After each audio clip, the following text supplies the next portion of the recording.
In October 2000, the president of Iraq, Saddam Hussein, announced they would no longer be selling oil in US dollars, only in euros. Which on the surface is an innocent change. What's the big deal? The big deal is that Iraq has the 5th largest petroleum reserves in the world, and in the 2000s it had become the world's 5th largest oil producer. So when Hussein decided to start selling oil in euros instead of dollars, the US wasn't too happy. By February 2003, he has sold over 3 billion barrels of oil for 26 billion euros.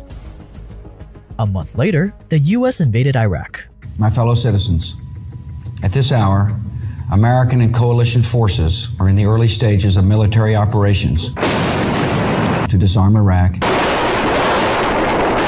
to free its people, and to defend the world from grave danger. In an operation ironically called Operation Iraqi Freedom. They overthrew Saddam, and by June, just 4 months later, the country was back to selling oil in dollars. Years later, a number of US officials started to let the truth seep out. Former head of US operations in Iraq, General John Abizaid, said, "Of course it's about oil. We can't really deny that." Former Fed chairman Alan Greenspan wrote in his memoir that, quote, "I'm saddened that it's politically inconvenient to acknowledge what everyone knows. The Iraq war is largely about oil," end quote. And former Defense Secretary Chuck Hagel said the same in 2007. Quote, "People say we're not fighting for oil. Of course we are," end quote. Venezuela, 2002. Coincidentally, Venezuela also has large oil reserves. In fact, they have the largest proven oil reserves in the world. At the time, Hugo Chavez was in charge of Venezuela as the dictator president.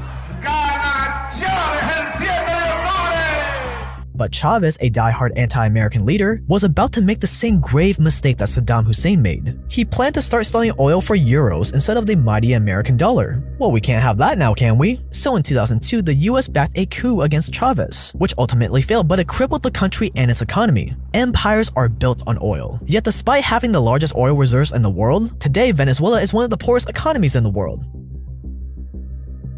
Do other factors play into that? Many. We've talked about a few of them on this channel before. But going against the US is probably a big no-no.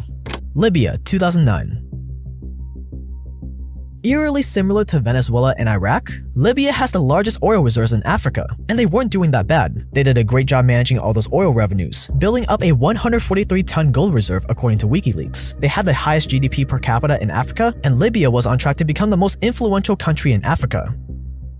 And also similar to Venezuela and Iraq, Muammar Gaddafi, the leader of Libya, suggested all Muslim and African countries buy oil from Libya using a new currency backed by their giant gold reserves instead of US dollars. In other words, they wanted to sell oil in exchange for gold instead of US dollars, and other major African governments were ready to support. But I think we can all guess what happened next.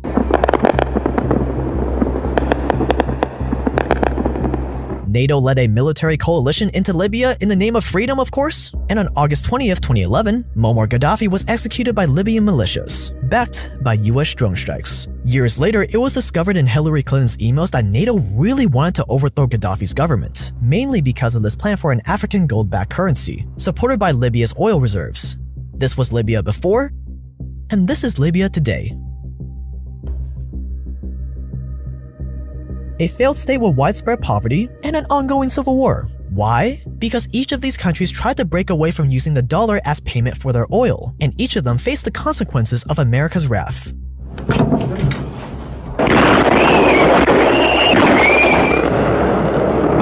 Out of all of them, none were able to recover from America's interventions in the name of freedom and in taking down an axis of evil. And their terrorist allies constitute an axis of evil, servants of evil, the cult of evil, a monumental struggle of good versus evil.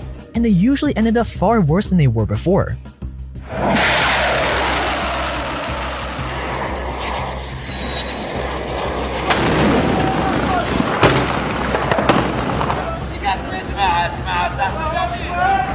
All these countries had problems, but all of these countries had huge economic potential despite their dictator leaders. But as soon as they moved away from selling oil in dollars, the US swooped in and quickly put an end to the party. And they're not alone.